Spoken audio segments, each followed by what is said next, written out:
Agora em 2022 saiu pela HBO a série A Casa do Dragão, que está dando o que falar. A série conta a história do que teria se passado 200 anos antes dos acontecimentos míticos da famosa Guerra dos Tronos. Aqui no Sétimo Filho, nós já falamos sobre como surgiu esse mito, ou seja, como surgiu a narrativa do primeiro dragão na história, que você pode conferir depois clicando aqui. Mas hoje, essa nova série nos trouxe a uma nova curiosidade sobre esse tema. Afinal, a ideia de viver em um mundo onde seres humanos e dragões coexistem é de perturbar a cabeça de qualquer curioso. E nós aqui do canal decidimos criar uma projeção de como seria viver na atualidade caso essas criaturas mágicas realmente existissem. Vale lembrar que todas as previsões que faremos aqui foram baseadas na forma como o ser humano domesticou e explorou diferentes espécies de animais no decorrer da história da civilização humana. Eu sou Boco, o sétimo filho. E você é a razão de tudo isso aqui. Deuses na Antiguidade. O antropozoomorfismo é um traço antigo na história da humanidade. Através dele, diferentes culturas e religiões passaram a adotar deuses que continham formas humanas misturadas a formas animais. Acredita-se que isso aconteceu principalmente devido à necessidade de expressar metaforicamente características divinas que a mera representação humana não seria capaz de expressar. A cultura do Antigo Egito é o mais famoso caso de antropomorfismo em culturas e religiões. Quem é que não se lembra de Anubis, o deus do mundo dos mortos, que era metade humano e metade chacal? Ra, o deus do sol, que era representado como um homem com a cabeça de falcão. E Sobek era o famoso deus egípcio com a forma de crocodilo. Apesar de ser o mais famoso caso, os egípcios antigos não foram os únicos a criarem seus deuses com aparência e características de animais. Os antigos gregos, os povos ameríndios pré-colombianos e até mesmo a atual religião hindu sempre trouxeram as formas animalescas para os seus templos e altares. Por isso é possível imaginarmos que em um mundo onde dragões realmente existissem, seria praticamente impossível ignorá-los quanto à sua potência e simbologia. Seguindo essa lógica, muito possivelmente na antiguidade, algumas culturas usariam a imagem desses animais para representar seus deuses e criarem as narrativas de suas mitologias. Domesticados para servir de meio de transporte, nós não acreditamos que em pleno 2023 os dragões, caso existissem, seriam utilizados popularmente como um meio de transporte. Mas saindo da antiguidade e avançando poucos passos na história, é provável que, caso conseguisse domesticar e selar esses animais, o homem tentaria utilizá-los como meio de transporte aéreo. Ah, certeza. Pode ser que, de fato, nunca desse certo, mas sem dúvida os antigos tentariam esse feito sim. E sabido que desde a Revolução Verde, quando o homem dominou a agricultura e a domesticação dos animais, algumas espécies foram selecionadas para servir como força de trabalho e meio de transporte. O que seria das cruzadas sem os cavalos? Ou toda a Idade Média sem os burros, jumentos, bois de tração? E no Oriente Médio até mesmo os camelos? Outro fato que nos leva a crer nessa possibilidade é a própria história da criação do primeiro avião. Isso porque antes que Santos Dumont alcançasse voo com o seu 14 bis, uma série de inventores, um deles sendo o próprio Leonardo da Vinci e outro o francês Clément Ader, criaram croquis e projetos no qual tentavam recriar mecanicamente a estrutura de pássaros gigantes. A inspiração para o que hoje é o avião e toda a sua estrutura veio diretamente desses animais. E não é à toa que antes de se criarem o termo avião, o nome para as geringonças voadoras era avejão, que significa grande ave. Mas pensa só comigo.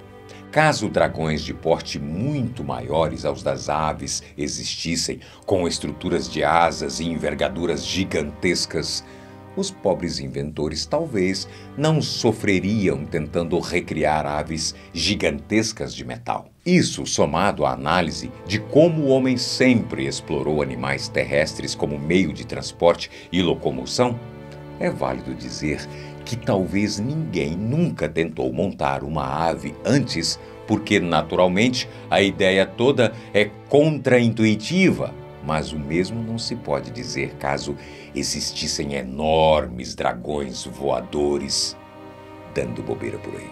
Bem, antes da gente ir para o próximo tópico, com muito carinho, eu quero fazer um convite a você que está me assistindo aqui no canal. Alguns de vocês até já sabem, mas em parceria com o meu amigo Daniel, nós criamos uma série lá no canal dele sobre histórias reais dos seus seguidores. A série se chama O Rastro do Coiote. E lançamos o 3º episódio, que traz uma história que você não pode perder. A série é sobre histórias de brasileiros que passaram por experiências reais de imigração que até parecem ficção. O link para o próximo episódio está aqui na descrição. E você, inclusive, é meu convidado a ir lá assistir e nos enviar a sua história pessoal, para quem sabe ela se tornar o próximo episódio dessa série. Não deixe de conferir. E agora, foco, porque vamos voltar aos dragões. Zoológico de visitação e atração turística. O primeiro zoológico criado no mundo foi o Zoológico de Viena, na Áustria, há mais de 250 anos atrás. Mas essa obsessão humana por aprisionar a fim de poder se aproximar e observar diferentes espécies de animais se estende aos aquários marinhos e santuários e cativeiros. Talvez a previsão mais certeira dessa lista seja dizer que, caso dragões existissem hoje, a forma mais comum de se chegar até eles seria através da visita a zoológicos ou parques temáticos. Isso porque nem mesmo as baleias, que são na realidade os maiores animais vivos que temos na Terra, escaparam desse fim. O SeaWorld é uma prova bastante atual e ilustra bem essa teoria aqui. Milionários e seus dragões, como pet. Outro instinto, ou capricho, do ser humano, que é difícil de entender, mas que nos levou a chegar nessa hipótese aqui, é a estranha obsessão de milionários em criar em suas mansões animais exóticos e selvagens como pets. Não muito distante de nós, vale relembrar o caso do traficante colombiano Pablo Escobar, que, no auge do seu poder e influência no país, na década de 80, decidiu criar não apenas alguns animais selvagens, mas construir um verdadeiro zoológico particular e legal. O colombiano chegou a gerar um grande desequilíbrio na fauna local por conta dos hipopótamos que criava e que mais tarde acabaram fugindo. No Oriente Médio, essa moda entre os grandes magnatas do petróleo também é bastante comum, que gostam de colecionar joias, carros de luxo e animais selvagens como leões e tigres. Os dragões, caso existissem, dificilmente escapariam do gosto, do ego e da ambição desses milionários. Mercado de carne. É polêmico, sim, mas eu faço questão de saber. Você comeria carne de dragão? Bem, me conta aqui nos comentários. Feito? Mas apesar de delicada, essa hipótese não é nem um pouco infundada. E de duas, uma. Caso existissem hoje, de maneira isolada, como elefantes e girafas, por exemplo, é possível que o consumo da sua carne não fosse algo socialmente aceito. Mas se pensando na possibilidade de que existiriam diferentes espécies de dragões, de portes e comportamentos diferentes, caso fossem encontrados em grande quantidade, é possível sim que a carne desse animal entrasse para os menus de alguns restaurantes. Isso porque nossos animais exóticos e selvagens nem sempre foram poupados do abate. A carne de tubarão, por exemplo, é popularmente comerciada com o nome de carne de cação. E nos supermercados brasileiros é, sim, facilmente encontrada. Carne de baleia, de crocodilo, de canguru, de camelo, porquinho da Índia. Todas elas são comercializadas como iguarias exóticas ao redor do mundo, o que nos leva a pensar que, mesmo que não fosse algo popular comer um bife de dragão no almoço, acebolado, é possível que a carne desses animais também fosse explorada comercialmente. Mercado da moda e itens de luxo. Desde os tempos pré-históricos, produtos de origem animal têm sido usados para a confecção de roupas e utensílios. Mas o que antes era uma necessidade, hoje em dia é tratado como símbolo de riqueza no controverso mercado do luxo. Muitas organizações de direitos dos animais lutam contra esse mercado. Mas a realidade é que quem tem dinheiro consegue adquirir todo tipo de mercadoria animal sem muito esforço. Casacos de pele de animais selvagens, cintos e botas de pele de cobra e crocodilo, dentes de marfim de elefantes, chifres de rinocerontes ameaçados de extinção, a cabeça de onças e ursos são usadas como troféus pelos milionários de gosto duvidoso e humanidade zero.